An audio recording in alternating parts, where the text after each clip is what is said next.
Greetings and salutations. If we were in church, I would say after the next selection from the choir, but we are not. We have Mommy Dearest with us today, all the way from the cold state. It Is it is cold? it's freezing now. I heard It's freezing.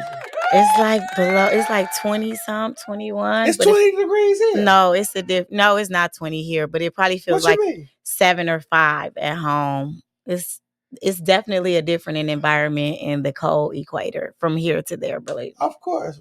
Yeah, Y'all are much further away from the great yeah, state, and the it's Wisconsin, the G state. yeah, We're so grateful, y'all. Conversation with Cornelius. We're about to have us another conversation. And yeah, Bam's voice.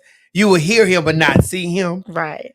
Bam, are you there? I'm here, Doc. I'm here. How you doing? He loves it.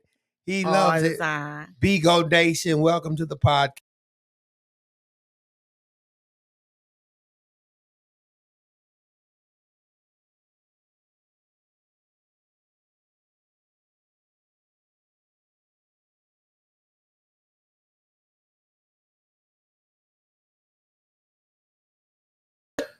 All right. So Bam, small. introduce your mother from where you're sitting. Yeah. Good evening, good afternoon, good morning, whenever you are seeing this. We have a special lady from all the way from Milwaukee, Wisconsin, The my meal, mother, baby. The Dr. meal. Missionary Sequanna Taylor, author, mother, business owner, entrepreneur, elected official, community activist, and so many more. Ladies, let's give it up. Ladies and gentlemen, let's give it up, please, for my mother, Dr. Sequanna Taylor. Author, missionary, community activist, entrepreneur. I missed a few. What else? Elected. Elected official. Yeah. Glamour. Politics. Before we get into the glamour thing, Politics. let's talk about something. Let's have a talk. Okay. Let's have a talk. Let's have a talk. The election results for the presidency Ooh, came in. baby. Okay. You want to talk about it? I just want to talk about what your emotion was. Not to knock, but just let's get into a real raw emotion. Let's definitely. Y'all want to? I want to get into that emotion. I do too, and I said I actually was gonna go and go on a couple shows because I actually went to Arizona, but I'm a chime in on that experience because people need to understand that we're in 2024, not 1950, right? Okay. So to say my emotions, I want to say there are several different emotions, right? Okay. Like I know it happened, but I'm still in that phase of like it happened, right? Like it literally happened, right? And I posted before it happened that there will be no makeup, right? Like the day after, there's no makeup. Once you cast your vote or don't cast it, this is where we at. And I feel like a lot of people, as they often do, take for granted elections. And not just talking about presidential, but this one is one that it really bothers me. It bothers me. And if you voted, fine. I can't tell you who to vote for. I'm glad you voted. But for individuals who didn't vote or who felt like, why should I vote? Right. Or even for those individuals to me that voted against their own best interest. Right. As a Black woman that's elected in politics and so unpolitically correct, but I'm correct for the times. I heard so much, right? I did so many shows like with Roland Martin, past President Bill Clinton came. I was on the stage with him, and I just heard so many people saying, "Why should they vote?" Right? Like they wasn't moved enough to cast a vote, and I'm really not understanding it. To be honest, and I get the rhetoric of being someone of color, being in communities. Do elected officials really do the work, or are they just there for photo ops? Well, my thing is when you don't vote, then why do you feel like you get that option to say that, right? Like you didn't cast your vote. And I get it for people that couldn't vote, but if you could vote and didn't vote, to me, you can't come back now and say something's wrong with our economy, the community, because when you don't vote, it's basically saying, I'm going to take whatever they give me. And we should never be okay, especially as Black people in the history that we come from, on not voting and taking leadership in who we want to serve us. So I'm still feeling a certain type of way, not like individually towards people, but the fact that for the next 4 years, we will have to deal with the individual that for my community didn't have its best at interest, for people that look like me didn't have their best at interest. And people seem to be okay with that. And this is not about picking the less of the two evils. It's about putting them side by side on who you think would have led us best. And don't get me wrong, and I understand because I'm spiritual, God is still at the throne, but it say faith without works is dead. So you go depend on God for everything, but when you go put the work in for yourself. So voting would have been your work. You still didn't tell me how you feel. I feel discouraged. I feel discouraged. Not the fact that I'm not gonna keep going. There you go. I feel discouraged. Even the night of the election, like I went to the. You shared with me so many things. Yeah. I'm grateful for the share. Right. And I'm grateful that you went the route that you have taken. And y'all heard her. Everybody heard her. Yeah. Right? Okay. Moving forward. Yeah, because that's what we have to do. Moving forward. The initiative in your districts, in your states, the initiative for you personally. Because anytime God allows us to feel, there's an assignment.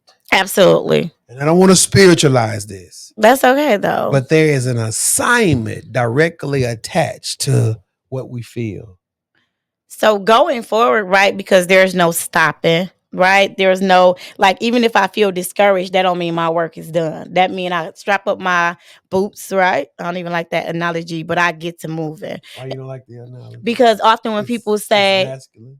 Not that it's masculine, because I'm okay with that. The fact that people say strap up your bootstraps when we were never given the straps or the boots to have it, and you want us to do something that was never even given to us as a resource. That's why. But I understand the concept of it, is what I'm saying. Okay. Right?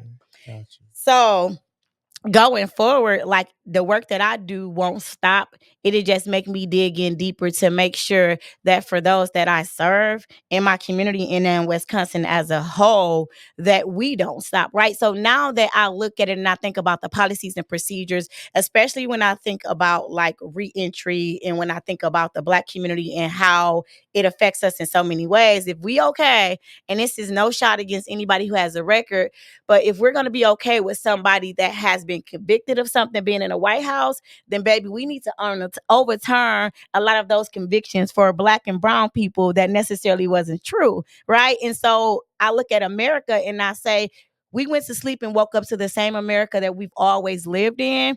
The point now is that they were a lot bolder in where they stood and what they do. So us as people, as electeds, even as people of color, the work must continue. So what does that work look like? It looked like the policies and procedures that we pass to benefit our community, because a lot of times we say we won't change. You don't get me wrong. Milwaukee was one of the cities that marched over 365 days during the George Floyd thing. And I won't go into detail with that, but marching is great. That's why I use that analogy. It's great. I love it. I love the camaraderie. But at the end of the day, what did we attach to that march to say at a 90-day mark, we're looking for this, at a 6-month mark, we could looking for this. So when I think about going forward this next 4 years, what are we looking to obtain in this next 4 years? And then on the local level, because local hits us directly, and that's where the power is. And people forget it. The power is on the local level. So what policies and procedures can I put into place to change that better help my community? Because at the end and the beginning of the day, regardless of what happens in January, we still have to live through it. And so my initiatives will be on those policies and procedures, and how do we change laws, or how do we enact the policies and procedures that help us to become more self-sustainable in our communities. And that's a lot it's a lot. That's a burden. It's a burden, right? But it's the plate. I often tell people it's the plate I chose to eat off of. It's the plate you've chosen to eat off. It's the plate I chosen to eat. And I want to say really God chose it for me, because I feel like he set me up for it. But I took it on and I'm grateful for it. Right? It wasn't I didn't want to go into politics. I wanted to go into law. Like I got a criminal justice degree. What's the difference? The difference, I wanted to be a lawyer.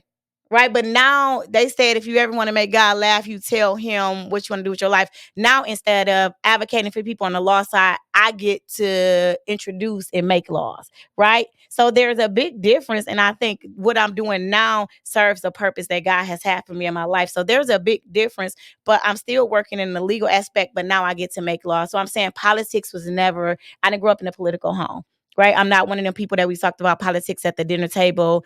A lot of my family vote now because I'm in politics, right? And because now I'm telling them the difference and how does it help and affect us when we don't vote. And so to me, there is a big difference in being a lawyer, and I love lawyers, some of them, I'm gonna be honest, but then in being an elected official, right? Like I gotta be raw. She said, I love lawyers. Some of them.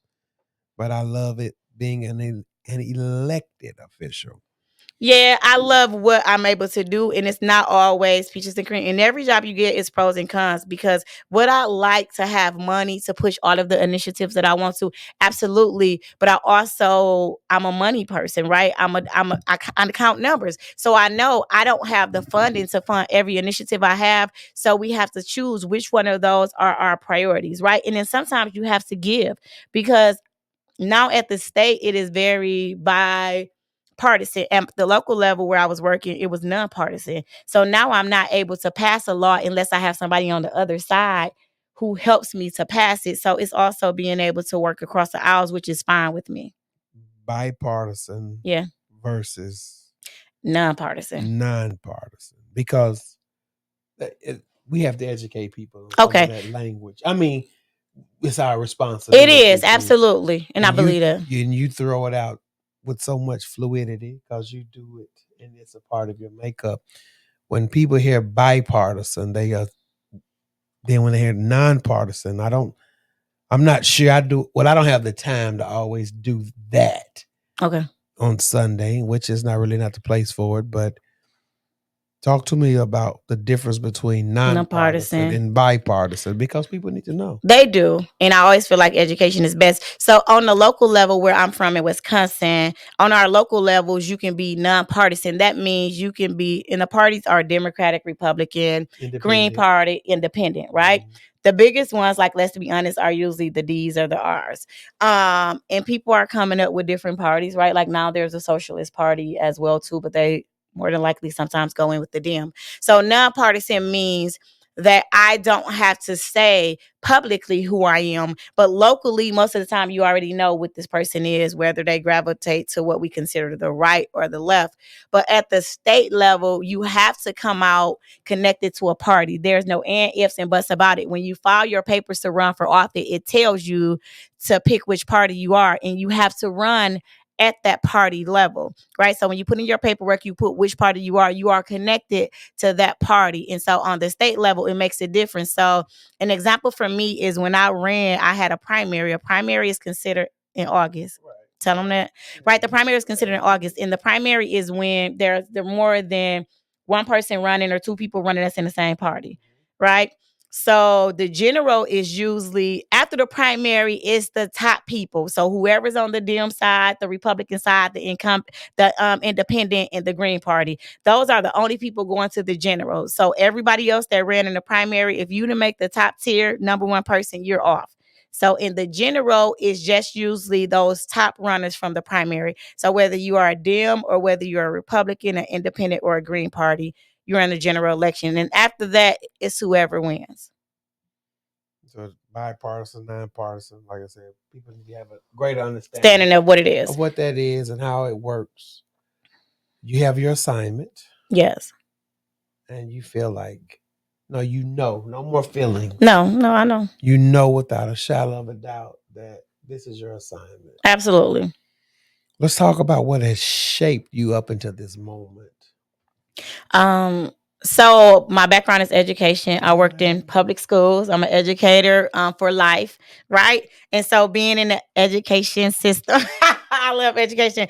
And it's so... No, for real. I taught kindergarten. You did? But the crazy thing is... No, you hear what I said? You taught kindergarten? For 1 year. Oh, so you couldn't take them babies? I mean, God said... He said God said it was a season? He said, servant, well done. You've been faithful. Listen, over few I'm things. faithful over many. No, so I kindergartners are rough though. People don't think that. You always have to have something.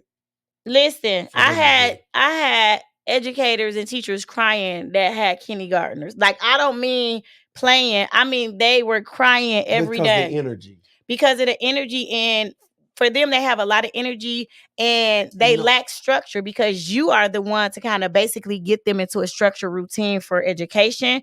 And they so used to running around. Yes. For life. And so it's such a 70 months old. Yeah. So early 70 months. Yeah. But early education. Yeah, 70 months. So you ain't even saying the 5. You the 5%. You saying they 70 months. 70 months. That's like you see that baby in that strolling. You like, how old is the baby? The baby is 32 months. Instead of just saying 2, 2, 3, 4. 70, you 60 months old. Listen. What do you know at 60 months old? You know your mama, your daddy. At 60 months. Yeah. Basically what you want to eat. You know your name, but some people know how to spell it and some people are learning it. So. Your alphabets and your numbers.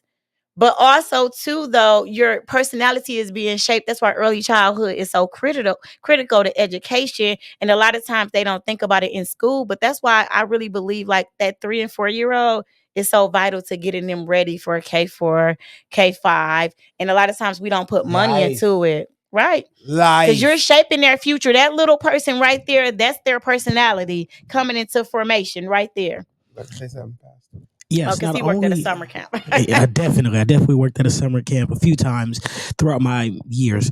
Not only are you shaping them, but they are also watching you and repeating what you are doing. They are human recorders. They're human recorders. They are literally like, oh, this is what they're doing. So this is what I'm supposed to do to become older and my age will become older because they are watching how the adults and how the other students are acting. And the bad habits stick to them quicker. So parents, guardians, siblings, cousins, aunties, uncles, listen. Those bad habits stick to them faster than some of what we consider some of the good habits, right? Because I worked in education almost 20 years. Okay. So I used to have to tell them because they also tell your business because they're very honest at that age. Whatever they see, they go say it. So I used to be like, we ain't gonna tell all of our business today at school. We ain't gonna tell all of it. They're sharing everything. They are being shaped by the experiences that they have to share. So please handle them with care. Early childhood. Early childhood is so important. Do y'all have a lot of daycares in y'all's neighborhood?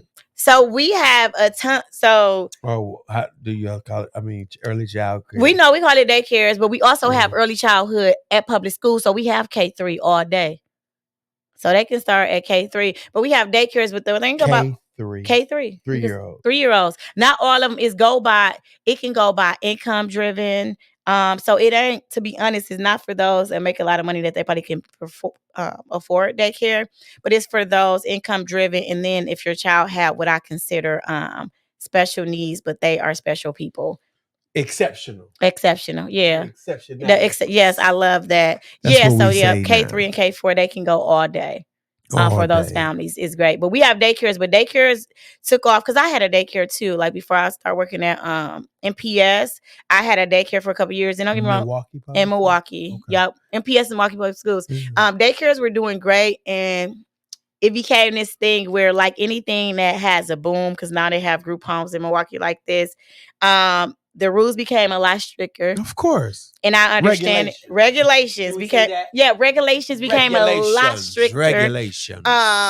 One of actually she's a senator now, but she actually started the union for daycare providers in Milwaukee because there was nobody to kind of help them figure out what was going on, and they started closing them. Not even closing them, people started getting charges, but that's a whole nother story because of regulations and making sure your paperwork was in order. Mine was good, right? So that wasn't why I left, but went into public school, public education. Act 10 hit us, and for those that don't know what Act 10 is, I'm a local union president, so I'm union. I was a national board of director, and I was a state leader. Act 10 was something that basically cut off us for negotiating for our pay and for our rights within the school district. Act 10. Was that a national? So it went national, but it started Wisconsin. So Wisconsin was. I'm not familiar with Act 10. So people. I'm familiar with Act 10.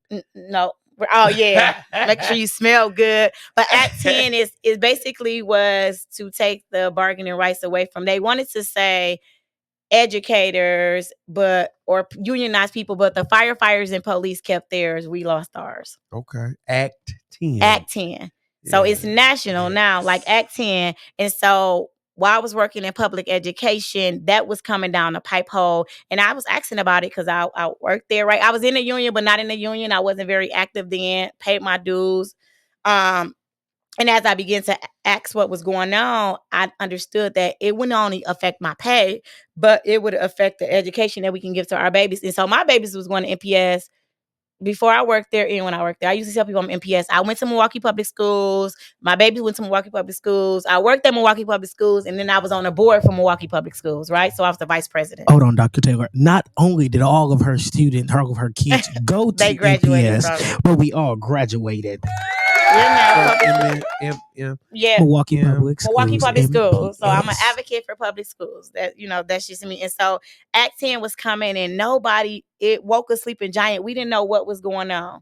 And so we basically, in Wisconsin, you can't legally strike. So we was going to do a walkout and go to the Capitol. Our governor was like trying to take our benefits away. Well, hold up, capital state of Wisconsin is Madison. What's the capital? It's Madison. Madison? Yep, I live in Milwaukee, so Madison is our capital. Okay. How far is that? Maybe an hour and 15 minutes. Okay. And so the school district found out we all was going to walk out, so they closed the whole school down. The whole district? The whole district. It was 100 and over 61 schools. They shut down. They had to shut down because if they wasn't, we wasn't coming the next day anyway. We was walking out. And so we went to Madison, and literally there was 100,000. It was people from all over the world there. Like if you go look at the news articles, the pictures, we filled the inside of the Capitol. Wow. Outside of the Capitol. They heard y'all's voice. They heard our voice. I mean, they still cut us down. And this was for Act 10. Okay. And that was basically messing with our wages and able to negotiate for public education, our babies, our funding, and things like that. And so it basically woke a sleeping giant. And when I went to Madison, I think that's when, before that, don't get me wrong, I would advocate for different stuff like locally or making sure our babies were right or if somebody has something going on. But that day when I went to Madison, I knew I was exactly where I needed to be, right? Like it was a light, like, bam, I'm here, right? And after that, I just started going to more leadership stuff. I spoke for the Fight for 15 when it first started. Like now it's a little different. The Fight for 15. Like we had a big rally. Fight for 15. For 15. So that is so for we go from Act 10 to Fight for 15. And that is for the minimum wage to be $15, a sustainable living wage. Okay. And so Fight for 15. Fight for 15. Okay. And it's nationally known too. Okay. These are not just Wisconsin. The Fight for 15 is all over the world. So it's an initiative called the Fight for 15, and that's to make minimum wage 15. Like at this point, you needed to at least be 20 because you can't even survive off of 15. But back then, we were fighting for 15. $20. Yes. So, okay. I'm not knocking it. Now you finna have me break it down because, let's talk about, you think about rent, electric, gas, if you got a car note. And then for those who really ain't making money, their credit score, no shout out to them, probably ain't where it is. So the interest that they're paying, you think about gas. This is just the basic necessities. Gas, insurance, car notes, their rent, mortgage, their light, electricity, and their water bill. That $15 an hour is not even covering that. That's not even like if I wanted to go and get groceries, right? You're right. But yeah, so the Fight for 15. Fight for 15, so people can look it up. So they asked me to speak. I'm tripping. I'm like, it's a whole lot of stuff. It's a whole initiative, like around the world. This is around the world. It's been going on for over maybe 15 years now, a decade. And because I was a local president of my union, and most of the people within my union were either making that $15 or they was not. And so when I went and spoke, we was at City Hall, and there was people from all over the world there. And a lot of people had never really heard me spoke if they hadn't been in church. And so I spoke to them. And after that, it just took off. People were just like, oh, you've been hiding from us. Like, who are you? Like, who is this person? They saw the gift that God gave me. They saw a gift. And then I got asked to speak more places. I was going to leadership stuff. I was going to different states, right? I went to New Orleans when they had their stuff with education. I've been to Puerto Rico. after they threw their government over, we went over there for public education. I've been to Bangkok for international education. And so things that became, and I just advocated more like, I won't say I found my voice. I'll say I enhanced my voice with education, right? Because basically you were messing with my baby. So I counted all of them children that went to NPS, my son can tell you, as my babies, right? Like I had them come into my home, right? Like I've taken in tons of babies, helped them out in their house, right? And I don't talk a lot about it because I did it out of the goodness of my heart, not for show, right? To make sure their families was self-sustainable. And so that kind of started me on my round to like, oh, now I figure out the money leads to laws and policies and procedures is why they messing with us. So I began to research, right, and dive into and go to Madison and start speaking with different elected officials and different leaders, whether you were in Wisconsin or you were in Utah, right? I started doing some of that work. And I also went through Emerge Wisconsin, and it is an organization for Democratic women. Emerge. It's Emerge Wisconsin, but it's all over the world. But for our chapter, it was Emerge Wisconsin, and it trains Democratic women on running for office. I never wanted to run.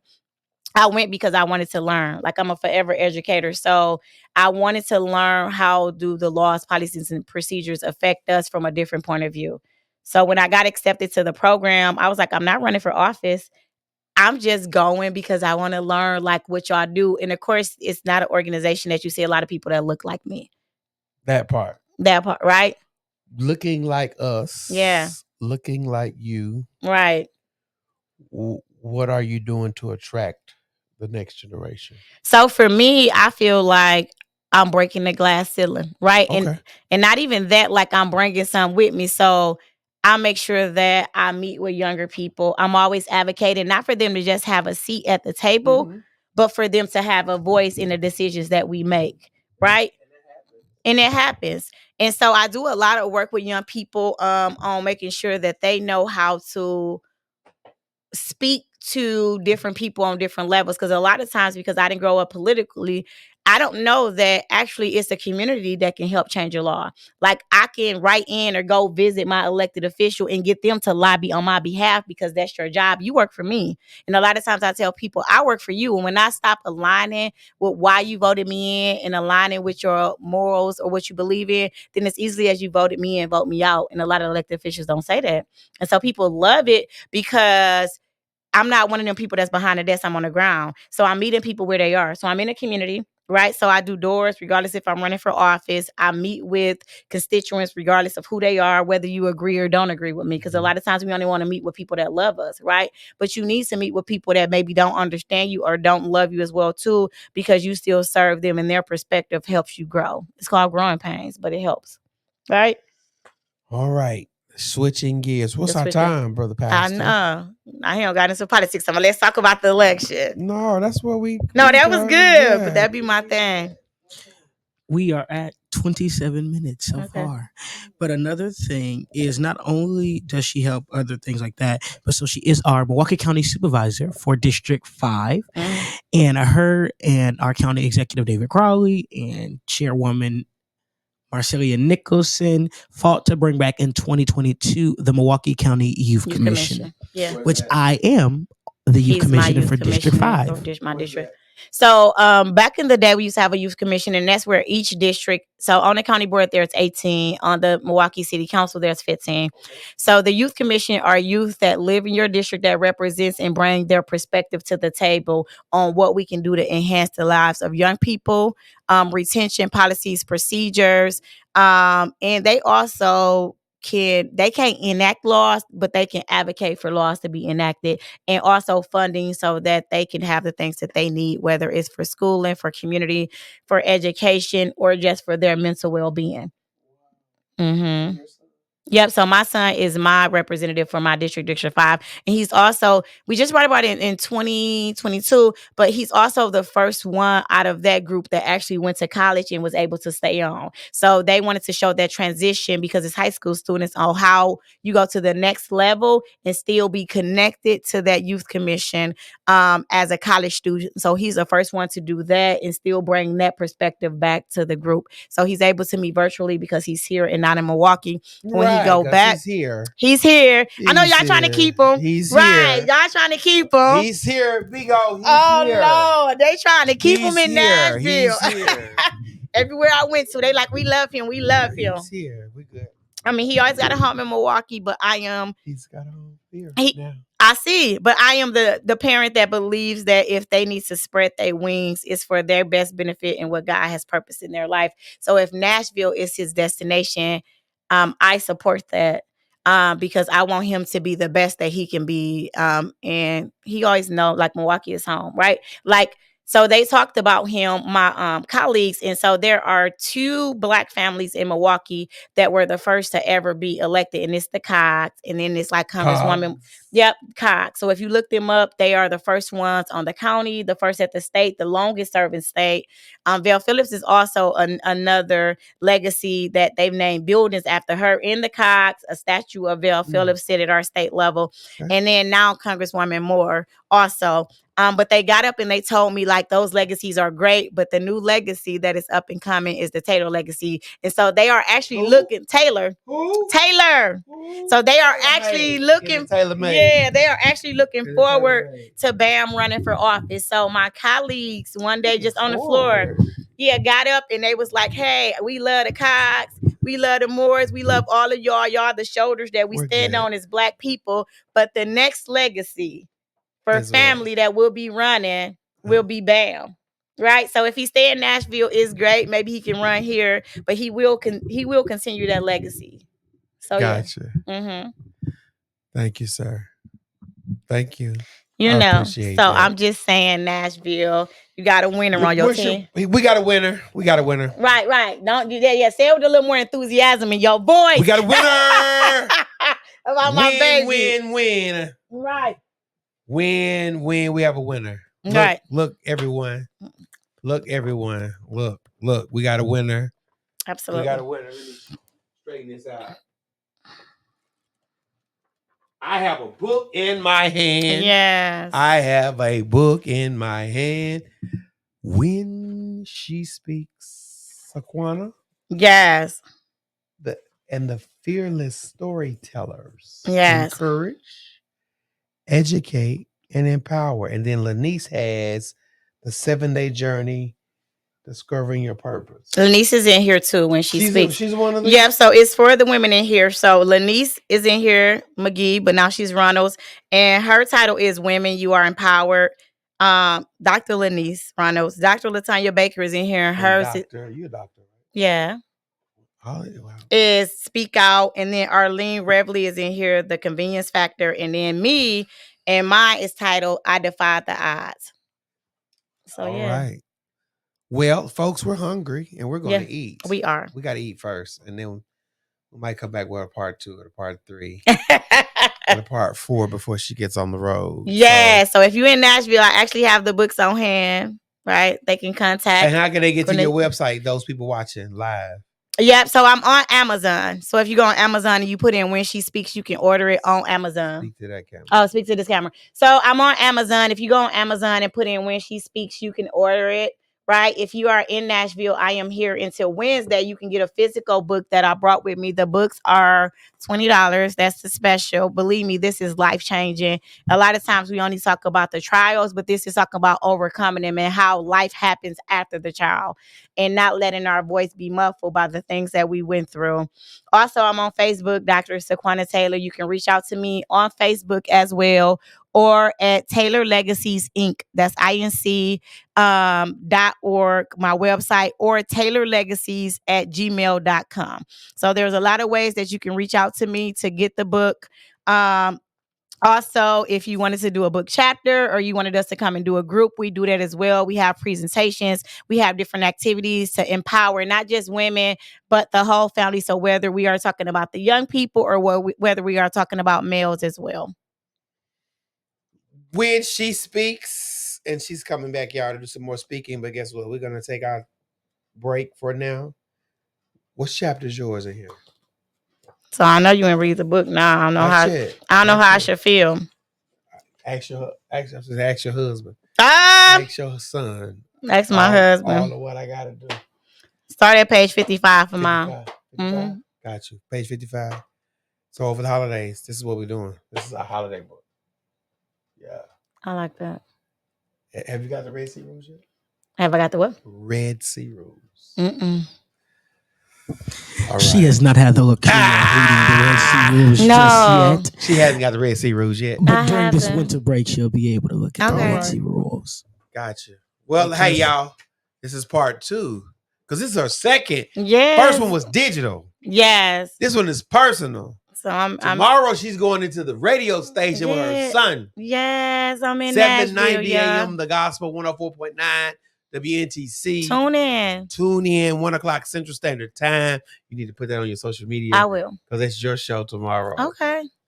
You came to Nashville, got a radio show. What do y'all say? So in Milwaukee, we call it the Mill or Cream City. What do y'all call Nashville? This is Music City, USA.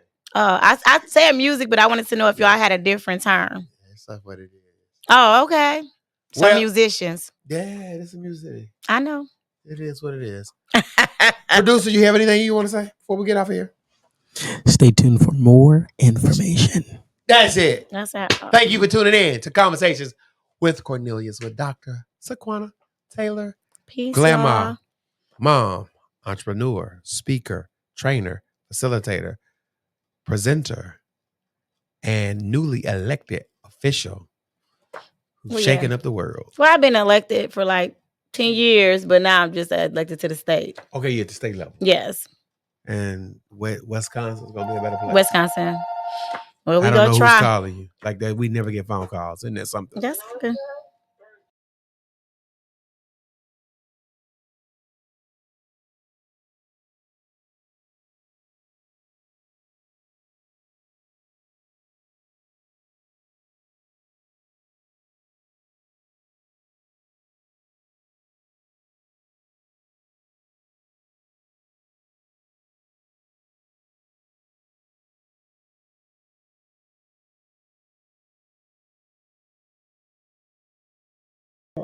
Glad to be in Nashville.